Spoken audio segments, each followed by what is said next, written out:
Welcome to Sage Sisters. We are sisters, besties, moms, and co-founders having a fun catch-up on parenting and life. Hey, I'm Ann. And I'm Kate.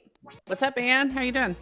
I'm doing great. I am so excited about the topic today. The topic is, this is my week, and we are talking about everything that is important to Sage Haven, which is tech, kids, and mental health. So it's basically the core of who we are. Yep. And we are joined by a very special guest today. So excited to have you, Leah Ringelstein. She is an educator, entrepreneur, and advocate for positive digital experiences for children.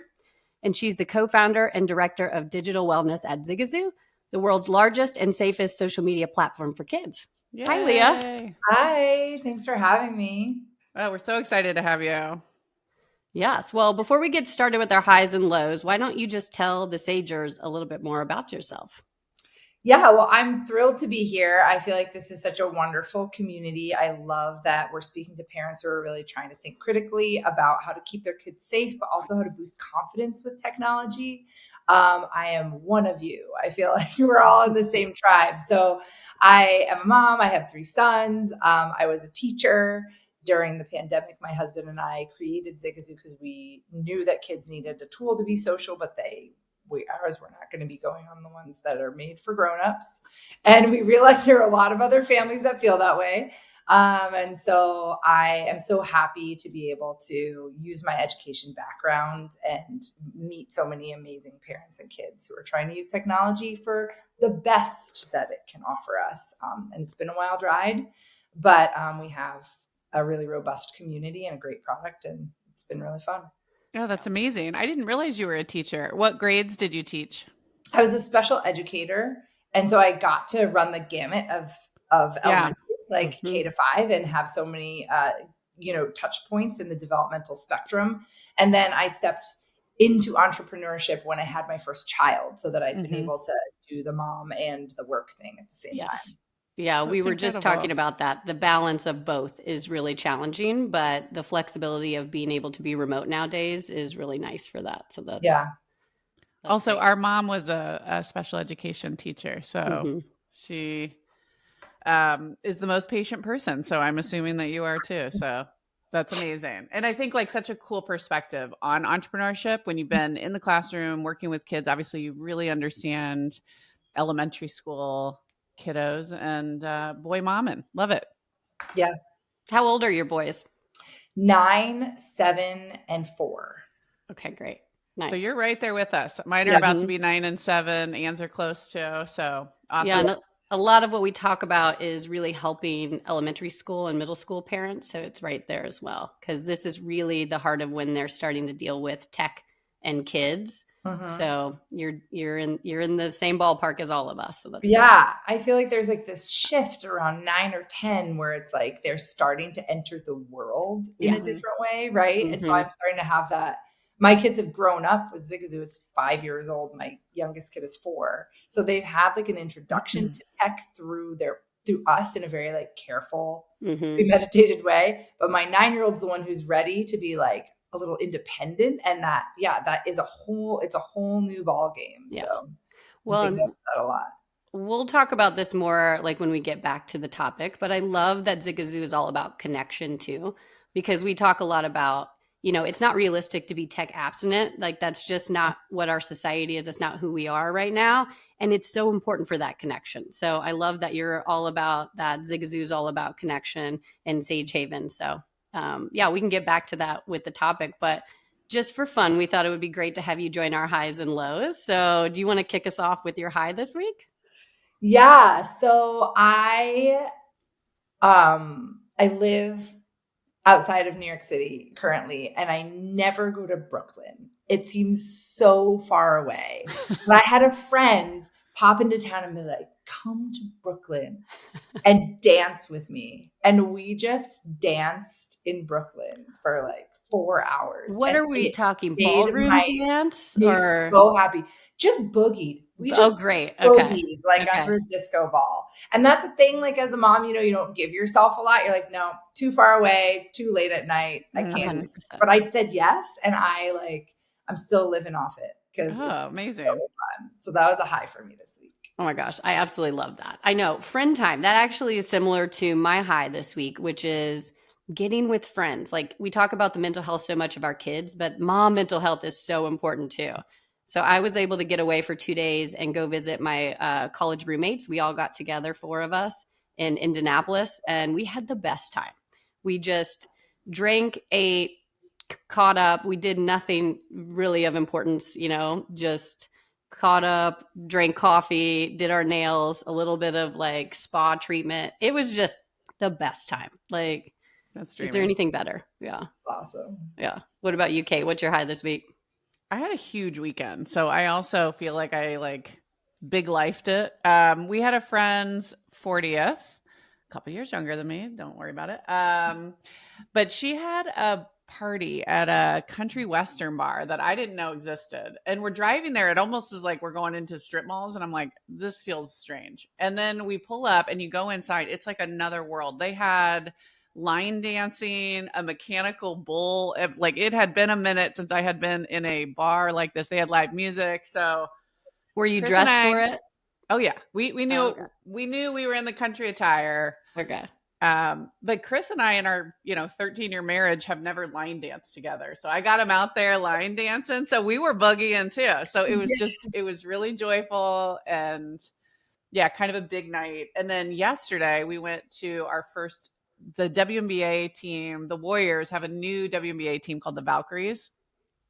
And we took our family and it was just honestly magical. Like the kids were so pumped to see women's sports thrive at that level was like such a high. But I was like, even this morning, I was just like still up because it was just like a really joyful weekend. Truly.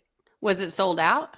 Sold out, baby. They've been selling That's out every awesome. single one. Chase Center. I mean, they're selling That's huge. 20,000 plus tickets every single game. And everybody there is like in the gear, standing up and screaming. They know the players. Like it was just an environment that was worthy of a big stage. It was a big stage. Well, I love it because obviously we grew up playing sports. It's so important to kind of, watch and be supportive and show your kids that women can play too. Mm-hmm. But the games used to not be as entertaining. Now they're entertaining.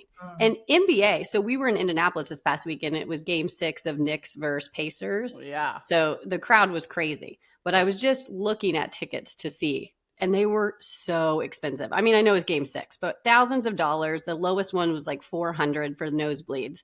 It's like, that's not something you're going to take your kids to either all the time. So Was it more affordable? Well, I actually had bought these tickets at a school auction bundled with some other stuff. Okay. But like in general, I think you're seeing for most games actually like pretty high prices, which as the entrepreneur and sports fanatic, I'm like thrilled. But like lower bowl tickets are $150 to $250. Okay. But you can get nosebleed tickets for $50. So it still feels like a good family outing too. Like, yeah, and it's still fun. You still get the environment. You still, can get the experience for, a couple $100. But it's not super cheap in a way that I'm like, good, go women's sports. Like make this a business that makes sense and let's pay these women. So that's true. I was excited. Awesome. It was a big weekend. All right. I love it. Okay, let's just go ahead and pop that bubble with some lows. Yeah, let's go. No. Leah, you want to kick us off? I'm so glad your high still lasted. Like that's the best when you can ride that a couple days. That's awesome. Yeah. What's your low this week, Leah? You know what my low is, you guys? Laundry. Oh, yeah. Laundry is my low. It's always my low, but I've been having this intention of like restructuring the whole system and maybe getting like kids to be responsible and all this stuff. I've had that intention for like 4 weeks, but I'm so buried in laundry that I can't pop up and like reset it up. Yeah. And it's just making me so mad because I just feel like I'm wasting so much time and frustration and still no one can find a sock. Yeah. Never ending cycle. Never enough clothes. Keep rebuying clothes, then still never enough clothes. It's like, where did your underwear go? I don't know. Like, I thought we had a whole pack. Like, this is crazy. And then I ask for help and then everyone does it wrong. Like they put everything in the wrong place. So I'm like, fine, then I just have to do this. But I just can't right now with laundry. It's getting me down. Yeah. Well, if you need a little inspiration, I have my 9-year-old doing her own laundry now. This is new for us. This Okay. was maybe just a couple months ago I tried it. We're doing a pretty good bribe. So she gets $10 for every full load washer, dryer, fold, put away. Yeah. And that usually happens like every other week, I'd say. Yeah. So, but just to take it off my plate has been worth that in gold. And we got her a green light credit card. We put it on there and she's into it because she wants that money. Yeah. So I don't No, know. If you need just a little push, just put some money out there and that gets right. it done. I was just complaining about it this morning, and my 9-year-old was like, "Why don't you ask me to do it?" And I was just like, "Well, So I made my husband do his own, and I got Grace doing her own. So I'm down to 2. It still feels, to be honest, it still feels like a shit ton of laundry. But that's not the life I live. I can't even imagine. My son is 8.5 almost. Yeah. I can't even imagine him doing his own laundry. I'm asking him to do basic things now. Like, hey, did you brush your teeth? Let's go ahead and brush that hair. I can't imagine asking him to do not laundry there yet. right You'll now. get there. You'll get there. I think it's by kid too. Each kid is different. They're not all the same. Yeah. Ugh. Well, laundry, I feel that in my soul all the time. It's like, it's never ending. The second you catch up, a new load comes down. So never at Laundry Zero over here. Never. Yeah. Never.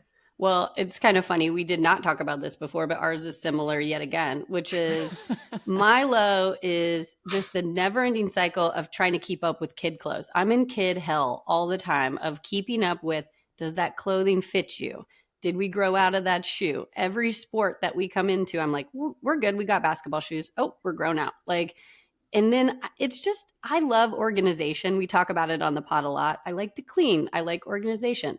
But something about doing it for the kids' clothes and cleaning out their drawers, it just is like kryptonite to me. I hate it. I absolutely hate it. And I started this weekend right before I left for my girl trip. And it's still sitting up there for me to come back to. And I just keep pushing it off. Mm-hmm. Well, it's no good. It's no good. Yeah. You got it. You got it. All right. Well, what's your low, Kate? I honestly was just the vacation you need to break from before you can go back into your life. I feel like my weekend was big enough where it's I am dragging ass today. I need a day to recover from my weekend, but life does not give you that day. So, and this is our last week of school. So we have 4 days left. Barely got the kids out of here this morning, but I'm I just have to grin and bear it. We got 4 days left. I got to power through. Yeah. You're December, whatever we were calling it, December. Calling it mayhem now. Mayhem. How do you feel about that? Everything comes into one. You have so many things to do with school. I'm finished with that part because we're in summer. Not that that's necessarily better, but you're still in it. You're in June. You mean the play that I went to on Friday, field day, Wednesday, teacher event, Thursday, early pickup? Is that what you mean? Because that's what I'm talking about. That's my week. Yeah. So, okay. I'll be ready to get to summer, honestly. Countdown's on. Yeah. You say that now, and we're just still, every Sunday we sit down and do the schedule for the week, and it's not better. I'm not prepared. Just give me this. Give me this little. That's right. All right. Well, let's move to the topic, which I'm super excited about, which is super meaty. There's a lot here to talk about. But going back to just tech and mental health awareness is so important. So I thought we should kind of kick it off with a question to you, Leah, which is, why is mental health awareness so important to you personally, as a mom, as a founder, just as a human? Maybe start there, and then we'll kind of go from there. Yeah, I think I'm really appreciating the contemporary framing of mental health as a wellness term. Mm-hmm. I think when growing up, we thought of mental health only on the level of issues and struggles. But I think we've become aware as a society, and I'm really appreciating this, that there's also resilience and maintenance and positivity and all these things. And these all are part of a spectrum of mental health.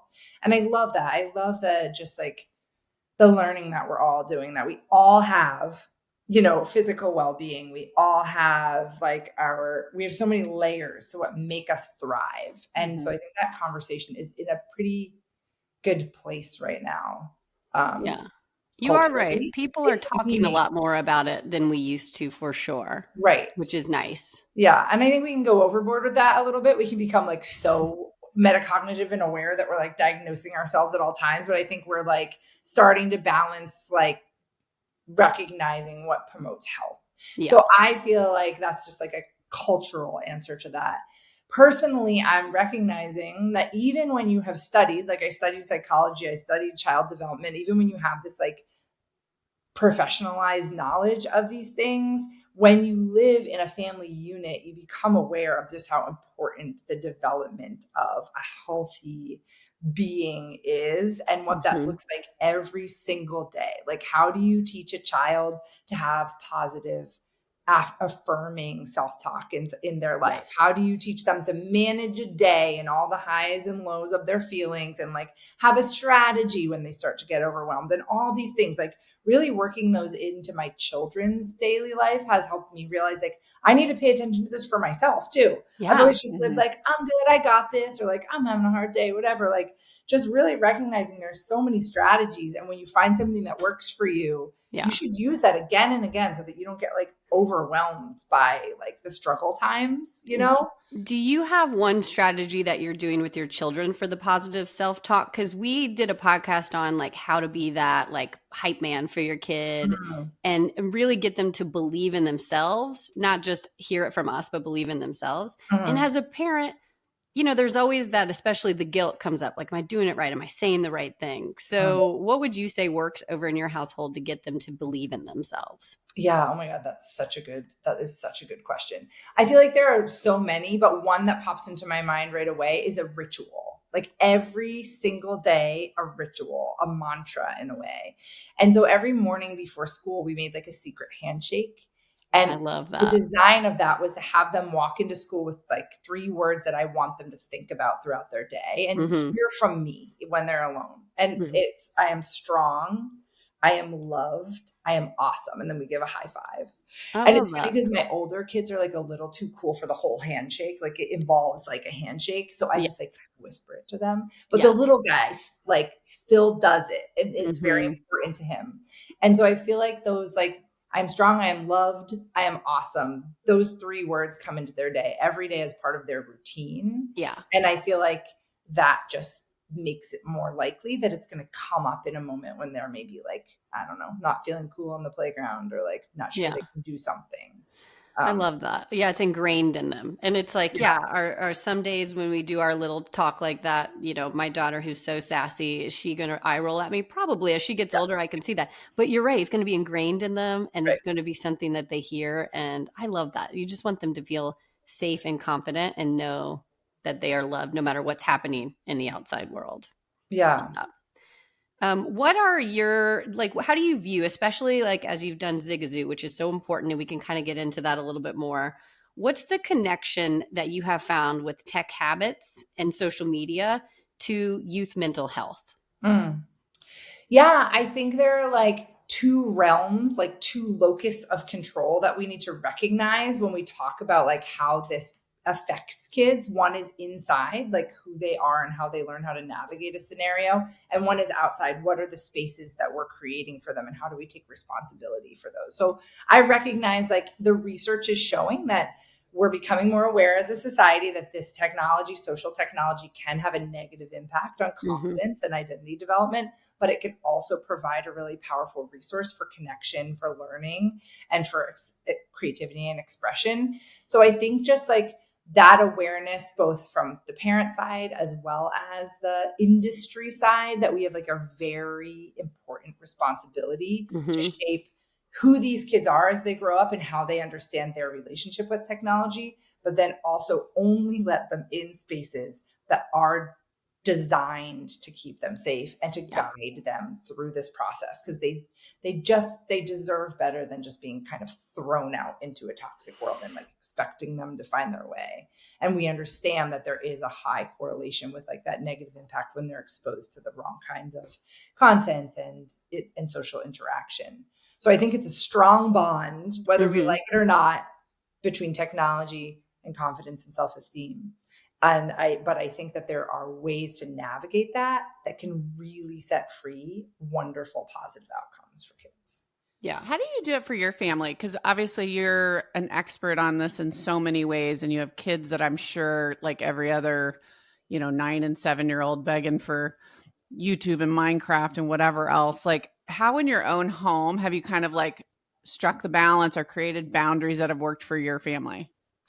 Yeah, we have taken introduction to technology very, very slowly. Yeah. So we don't have video games in our house, and our kids don't have their own devices. So Mhm. everything is really controlled. Mm-hmm. So they know their parents created a social media app for kids, and they use Zigazoo when we allow them Mhm. and with our participation.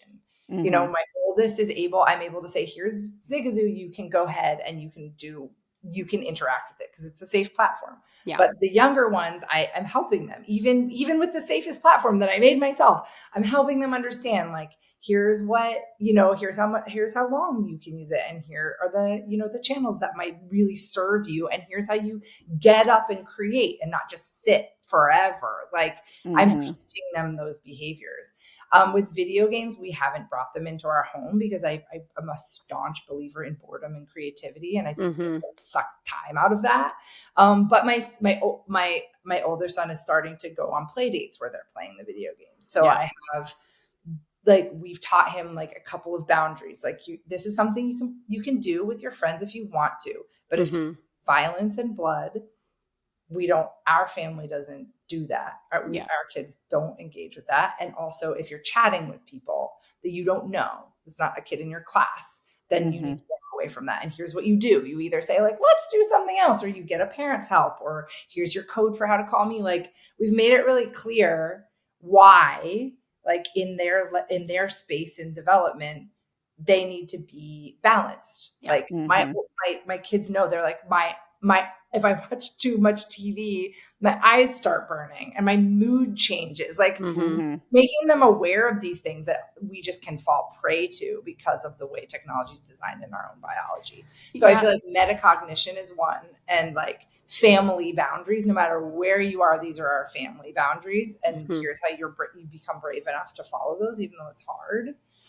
But then Yeah, also, that's so important. I just think like the conversation of it, because you can prevent it in your house, like you yeah, said, as much as you can, but they will, as they get older, potentially be exposed at other places. So I love yeah, that open line of communication. And there is nothing more frustrating than a kid who cannot be creative enough to just play on their own. And it's really hard for kids, and it's not their fault. These even the TV shows at times and YouTube and platforms are designed to be addictive. And so it's not their fault that they're getting hit with short form things to kind of drive their attention span, and then they can't be creative on their own, and they feel like they need something in order to have fun, in order to be able to do something. So I like that communication too. I really haven't yet had a big conversation. We don't do a ton of video games over here either. And my son, again, it's all about kids, right? My son is just the guy who wants to be outside playing sports. And that has been easier for us because he's not fighting it yet, but he is starting to see it a little bit on play dates. And so that's a good reminder for myself to have a conversation with him about how to be brave enough to hold the family boundaries, even when he's at friends' houses. right. And also, it's like learning that gray area, like, this isn't bad. It's not Right. that this is bad. You know what I Yeah. mean? But it's like, Mm-hmm. how do you use it? So that's the first step in them realizing, like, as they grow, it's like, as you said, abstinence doesn't work. They don't have to be like, social media is bad, never touch it. But they have to be like, I know how to use this. Yeah. And in that ripe moment of their, like, 8 to 12, when they still listen to us and they're aware of, like, their own body and the way they feel about things. And you can teach them a lot that they're not going to be as open to later when they're in the world and they want to just, like, do what they want to do. So it's Yeah. like, now is the time to arm them with, this is why I need to strike a balance. This Yeah. is why I need to not, like, doom scroll all day on my butt, because it doesn't make me my best self. You know what I Yeah. mean? Absolutely. I love how you're talking about boredom, because that's something we talk about a lot in our house, is like things to do when you're bored. Or, I made them like a chart of, here's 20 things you can do with your board, but I'm not going to be the one to actually guide you through all those things. Like, I need you to be able to like self-initiate when you're bored. Or I also just say, like, boredom's cool. Like, but tell me about like how you're facilitating that, or how are those conversations going in your house? I love that. I think that's such a great idea of, like, a prompt. a boredom busters prompt. I think that's so great. I feel like I just let it keep going. You know what I mean? Like when they hit that, like, what am I supposed to do? I try not to get like afraid of that. Like, okay, here's what you're supposed to do. Here's how you know what I mean? Yeah. And I leave things around. Like I have a box of like recycled materials that they call the invention box, which is like toilet paper tubes and like a roll of tape. Yeah. And just like, you just kind of like leave stuff around for them to find their way into trouble they can get into. Usually they end up just taking the couch apart and making it something new, which really gets to me, but I let it happen anyway. Yeah. Little forts and why everything. is it always the couch? Oh, in the living room. It can't be the one that's out of sight. Right. Obviously. Yeah, I feel like it's just about like tolerance and practice and recognizing like they have to see the opportunities in the world around them. And I was thinking about it this morning, actually, because they had a great couch fort time before school even happened. And I was like, if you walk into the world as an adult who thinks that every time there's silence, you should be entertained. And that's a huge part of our phone addiction, right? We used to wait in line and like talk to people. And now we're bored for 1 second. And we're like, oh my God, what do I have to do? Right. But like, if we get them practicing early, which we all have the benefit of doing that because we didn't have this like out of our boredom, then you walk into a place of silence and you think like, what could I do with this silence? How do I want to fill this? Like, what opportunity can I see here? And that's like a whole perspective you can cultivate. You know what I mean? Instead of like, how do I run away from this and get something done?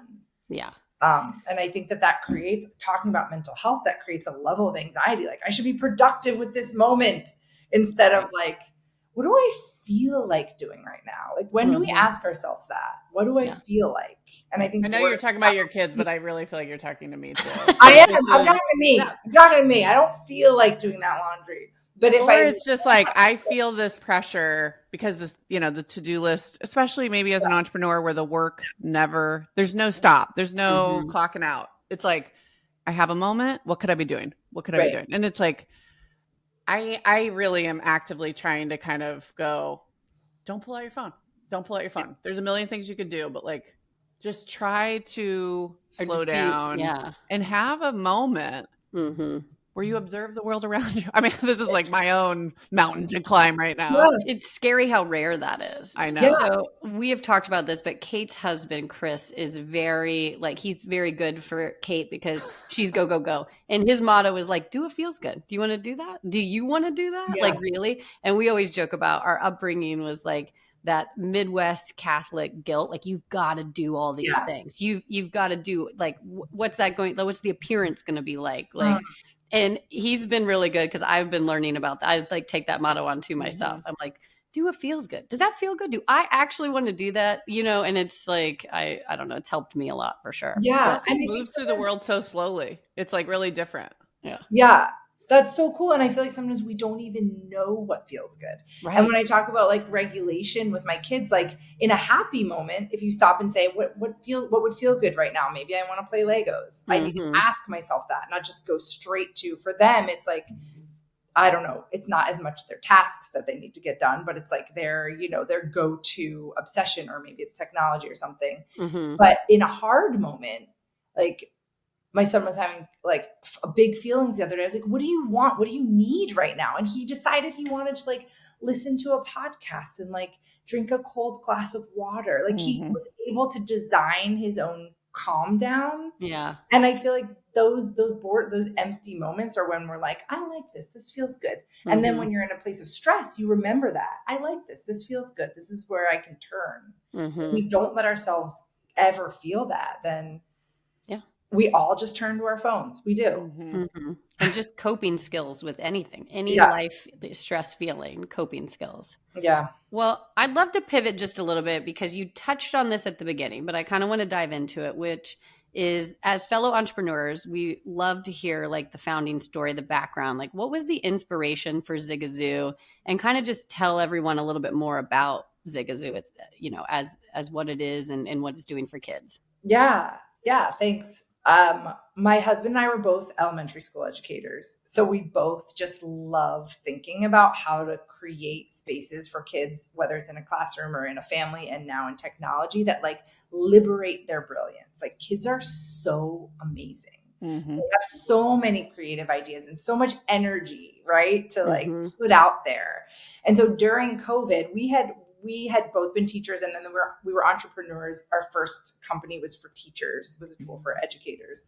We had the opportunity of like exiting that. So we got to experience the entrepreneurial cycle in a really powerful way. Mm-hmm. So when COVID hit and we realized our kids were just stuck in our house without anyone to connect with, and that they had a social need that needed to be fed and a safer place where they could, satisfy that part of their development, we knew we should create a solution. Once again, boredom. Here's a problem. What do? I fix it. And so with that space, we designed Zigazoo, but we started like from ground up.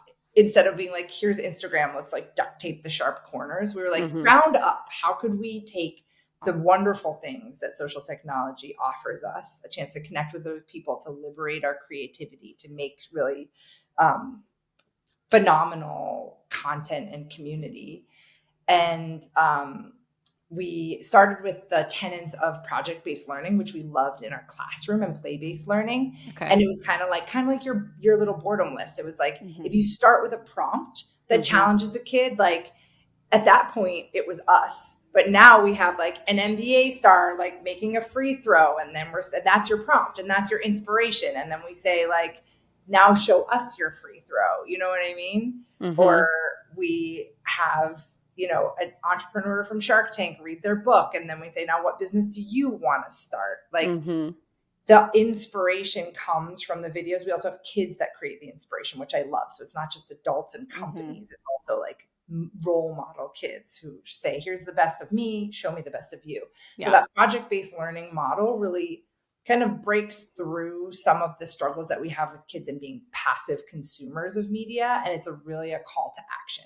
So that was problem number one. Get them up, get them out, get them communicating, moving, creating, get that activity there. And then the second is how to create a safe space, because we know in our classroom and in our family that you're going to take risks if you don't feel like someone's going to say something mean to you, right? Like that's the thing that makes us not want to try something new or say that weird thing that we noticed, or, really be our authentic selves. So we recognized that we needed to empower a sense of positivity and really hold kids accountable for creative community agreements, which I love that Sage Sisters also has. That's like behavioral instruction. Like, here's how you say something nice about someone, or here's how you ask a curious question. And then also creating features that really hold a strong boundary. Like, you can't say certain things. You can't, everything's moderated. Like, if you cross this line, no one's going to see that, because kids deserve spaces that are like safe. All content is moderated, so it's positive and it's developmentally appropriate. Also, all interactive features are moderated so that we're really shaping a positive feedback loop that liberates curiosity and creativity and helps kids feel like they can be themselves. So that all has like poured out of this intention to just make a safe space for kids that has lasted beyond COVID, because social technology is in our world and kids want to be on Instagram and TikTok, but they deserve a better place. And that's our work, is to make that.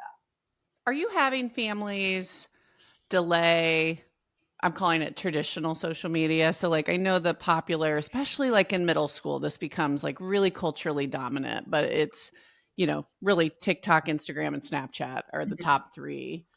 But there has been this groundswell, I think, on the heels of Anxious Generation, and also a lot of parents seeing this play out with one kid and going, ugh, I didn't like that. That didn't work out. Or just like reading the research of the correlation or even causation of, how addictive these are and what that's doing to mental health. But there is this groundswell of I'd like to delay. But I think Zigazoo like can almost create like that ramp, and like, how can we delay for longer? Like, it makes sense to me that families would do that. Are you hearing that? Are you hearing a lot of your families go, this is an alternative to traditional? Yes, a lot of them are like, these are our training wheels. Like we have, Right. it's like, it's the features, but it's also explicit content. There's teaching happening here. Like, you know what I mean? Like kids are doing their dances and they're also doing their trending sounds, but they're also like getting read books and they're also being taught skills and they're also getting like explicit, like the month of May, I curated a whole bunch of content that was explicitly about maintaining wellness and mental health while using social media. Here are your resources for children and parents, because a lot of families, many of them migrate from other tools, but many of them just don't allow the other tools and say, this is your space. If you want this form of expression, this is your space. And this is their first experience, the kids' first experience with social media. So we have kind of like two camps coming in. Yeah. But, so what kind of ages is like a really good fit for Zigazoo? Yeah, 9 to 12 is kind of the sweet spot. That's where we see a lot of our kids, but we have a little bit younger and we have a little bit older. But we do age verification, so you can't, adults cannot come into the space. Yeah. Okay. Awesome. One of my favorite things is the reading, because I do think when you're talking about maybe even the younger of the 9 or a little bit younger, that part is really cool. Like hearing people read stories and getting them connected in that way. I really like that feature of it for sure. Yeah, that's been really cool. It's like a whole channel. I'm like, this in and of itself, this one little channel that's called Celebrity Reads that just has like 100 celebrities reading their books. Like that in and of itself is like such a great little module on Zigazoo. Yeah. Absolutely. And this is probably like the product nerd in me, but like, you hear YouTube and all these other places go, well, we couldn't possibly moderate it. We couldn't possibly moderate it. And it's like, well, why not? Like, why not? You guys have done it. Like, how have you put together an ecosystem for moderation to make sure the content that either businesses and celebrities are putting out is safe or that kids are putting out is safe? Like, how do you guys think through that? Yeah. So, as you scale, you have to iterate, right? At the very beginning, I personally watched all the videos. I'm so happy I don't have to do that anymore. And I couldn't, because we're a lot bigger now. So we have contracted human moderators that engage with like a very strategic behavior matrix. If anything doesn't fit these particular guidelines, then they just moderate it out. There's also like constant communication about blurred gray areas. You know what I mean? Like, does this follow this and this? And so that takes a little more attention. Some things it's just very clear, like that's out. That's it. And other things, because we're humans and things are really dynamic, especially with the interactivity features and commenting and things like that, where there has to be a little more conversation. We can also augment with technology. So it's like that technology can snip out and flag things that help kind of triage and help us recognize what needs to be addressed in what order. And that really impacts the flow of moderation. So yeah, it is 100% possible. And I think it's also necessary, because I just can't fathom sitting my kid down in front of something where I'm not sure if something's going to pop up that they really shouldn't see, because media is so incredibly powerful. It's so powerful. Like it just, it stays with us. When you see and hear something, it stays with us and it lives with us. And they, our kids deserve us to check it all out before it goes in front of them. Yeah. I love that. As we have been creating Sage Haven, kind of the safer messaging side of it, a lot of what we interviewed over 500 parents and kids in this space, just trying to see like, what are the problems? What are they seeing? What are issues going on with the current platforms they use? And safety just keeps coming up. And parents have a hard time trusting tech companies because of the larger, metas of the world, who are really hard to trust, right? How are you kind of overcoming that? Or what do you say to your parent community to get them to feel comfortable with Zigazoo? Yeah, I think we're pretty transparent about what our boundaries are and what's in place to protect their kids. Like we have age verification and parental consent. So every parent is standing there behind their kid in order for them to access the full app experience, saying like, I'm here and I'm with them. And then we use age verifying technology. So it's like, these are only kids and everything is video as well. So you're showing up and you're interacting with your face and your presence and your voice. So that's another level of seeing there's nobody can be chatting in the background that nobody knows who they are. You know what I mean? So that's building, that first level is just building a community of people that you trust. And that's the first level. The second is this moderation of all content. And, you give some controls to the population, saying like, if there's something that even like concerns you at all, you have the ability to participate in, interacting with that.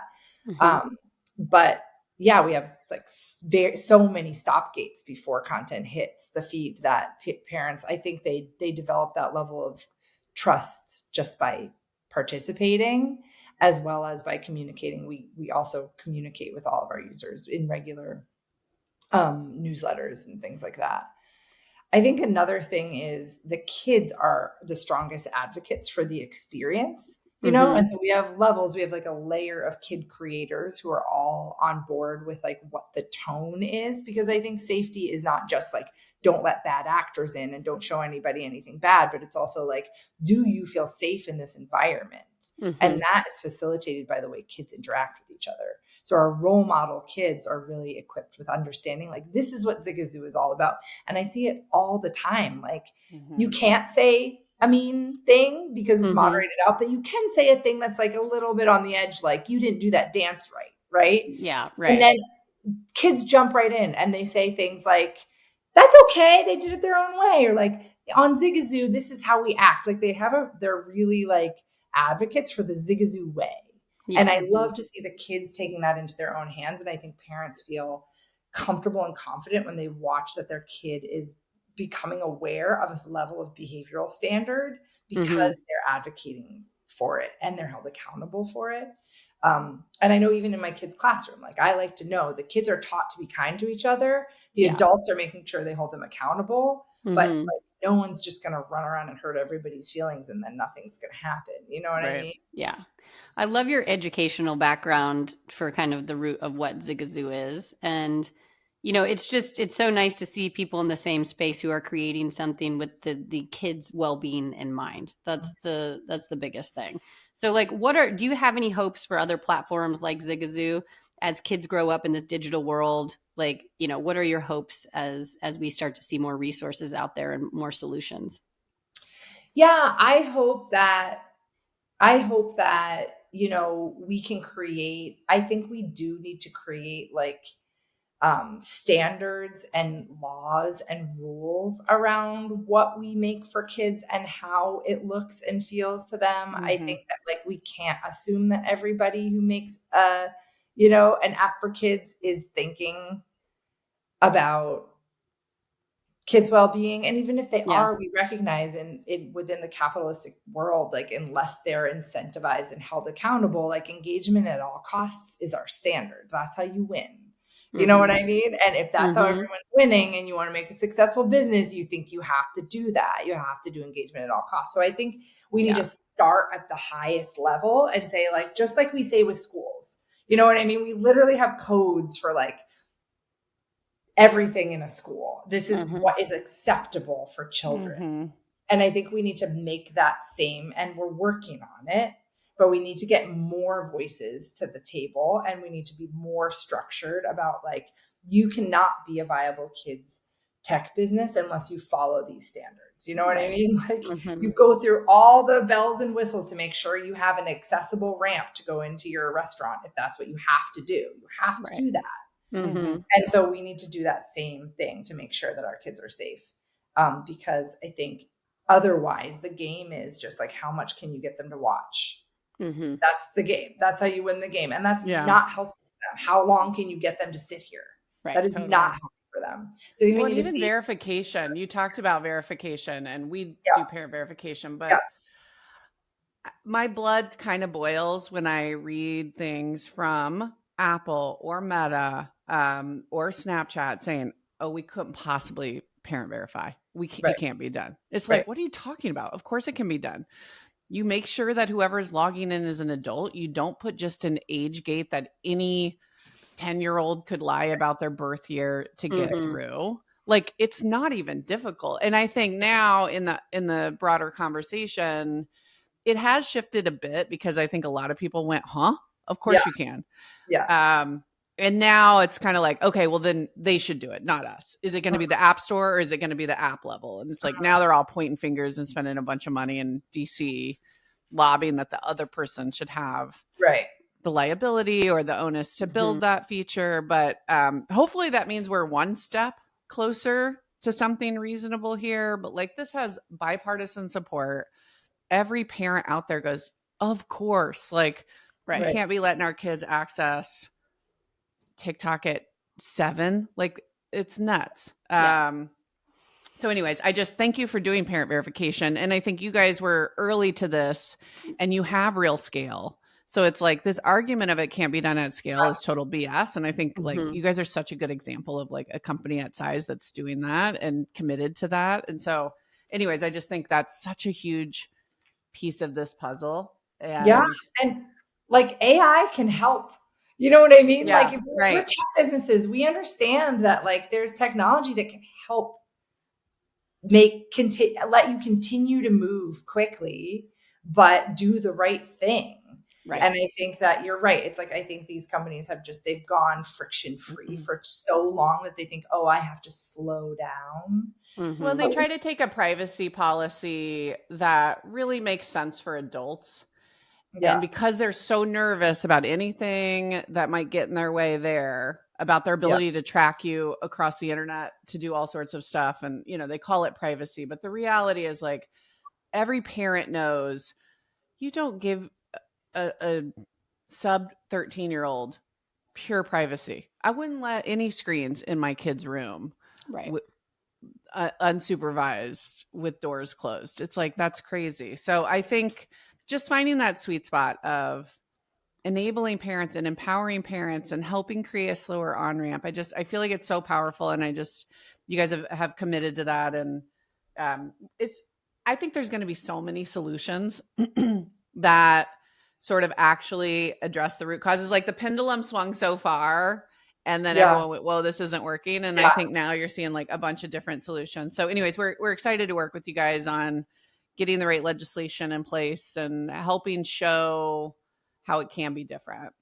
Yeah, I agree. And I think it's like, we also have to go grassroots here because the human experience really matters. Like we need accountability from up here. We 100% do. And then we just need education and community building here. Like even today, us talking about like, how do you do screens in your house? Like how that's up for, go to the playground. You have that conversation every day. Like, did you get an Apple Watch yet? Yes or no? Like we're all just trying to figure it out because it is weird. We're building the plane as we fly and it's getting faster and faster. And now like AI is part of the conversation. It's like exponential. And like, how do we build smart communities? Like what you're doing of parents who are teaching each other as we figure out what works and what doesn't work. And as we have our kids real like well-being and heart and development in our forefront, you know what I mean? How do we join forces as companies who are like, here's how I can make a successful business model and a solution while like actually really caring about this and standing up as like a model and being like, yo, it's working and you can do it well. You know what I mean? It's so much easier just from a parenting side to have collective action. If everybody in your community or even your friend group is doing the same thing, it's easier to hold off on stuff, right? It's easier to hold the line or have these certain boundaries. And same could be for companies. It's nice to have a collective action of companies trying to do the same thing. And, you know, it's only going to help us get over, you know, the hump of some of the non-trustworthy tech companies out there. So, right. And when you zoom out, it's like the most important thing. Like our kids' development, they're right now they're little people who are in our house, like messing up the couch cushions who we love a lot. Right, but they are actually the future. So zoom out and like, we have to do our best with them because otherwise they're going to be wielding this technology for better or for worse. So, and I just think we can normalize the conversation, like have a conversation with your mom friends. Hey, what are you doing? How are you thinking about devices? How are you thinking about messaging? How are you thinking about social spaces online? How are you thinking about video games? Like, how are you thinking about these things that like I'm struggling with? And I think maybe kind of like the mental health conversation of yesteryear, it used to be like, oh, I don't want to pry, or I don't want to look judgy, or I don't want to like say that. And I think us just changing the culture of like, hey, we're all in this together. What are you guys doing? Like, I'm bringing this up in a non-judgmental way because I don't have it all figured out either. Like, but if we can just get people to have those conversations without any awkwardness, I feel like that is like such a first step. Yeah. Yeah, you're right. And it's like just admitting like, yeah, sure, we've all handed our kid a remote for too long. Like it's not, you know what I mean? It's not like anyone is perfect in this setting. But I think there is still a bit of a divide between just like full surrender to technology and like tech conscious parenting. But there's abstinent, there's conscious, there's like fully. And so I think we're all kind of like in our own little bubbles. But I agree with you. It's like, especially within a physical community, but then also in the broader community, we need to admit like our kids are part of the same society. And so we need to like learn from each other about like what works and just arm them with what they need to be in these settings, whether there's only paper towel tubes or whether there's video games or whether there's both. Like, who are you in this setting and how do you do it? Well, Anna and I joke we went to Catholic school, but we're like, abstinence hasn't worked for anything in the history of time.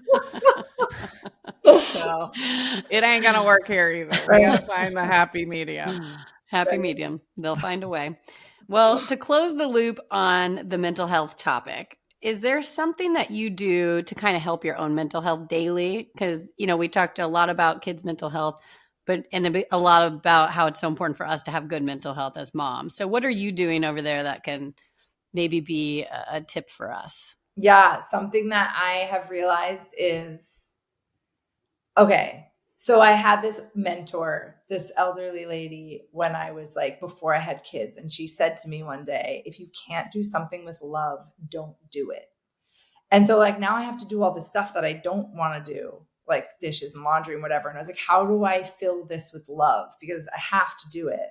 And so I've been just like throwing on a book because I wish I could read more, but I'm spending a lot of time doing like house stuff. So when I throw on a book, I can do it with love.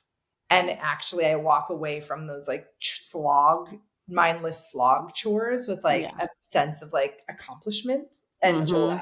So that's what I've been doing. I've been leaning on audiobooks to make my chores feel more fun. Here. I can get on board with an audiobook. Our biggest joke over here is that I have no time to read. And Kate's always recommending books. I'm like, it's just not what stage of life I'm in. I have a couple smaller children than you. Like, I'm not there yet. But an audiobook I can get on board with.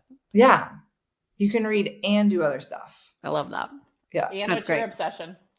My obsession is I actually just got introduced to a website called Impix, pix.com.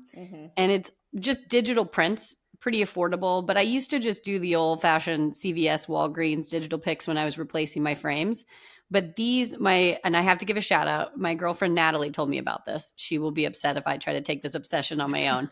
But they're like metallic prints. And so they just look more professional and super pretty. And they just enhance your like family photos, and you can do any size. So what do you mean metallic? Like they just have like a luster effect? Yeah, kind of like a shimmer to it, but like in a very classic way. That sounds tacky, but they're just a more professional. It looks like a professional photo. It's not a cut metal.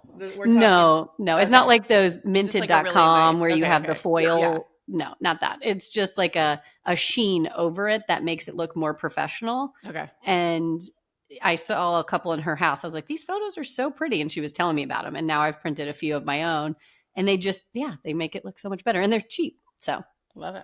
I love that. Now, Leah, I apologize. You were giving a mental health tip, and it sounded like an obsession in my ear, but we will kick it back to you. Do you have a obsession here? Yeah, I've been obsessed with an afternoon espresso.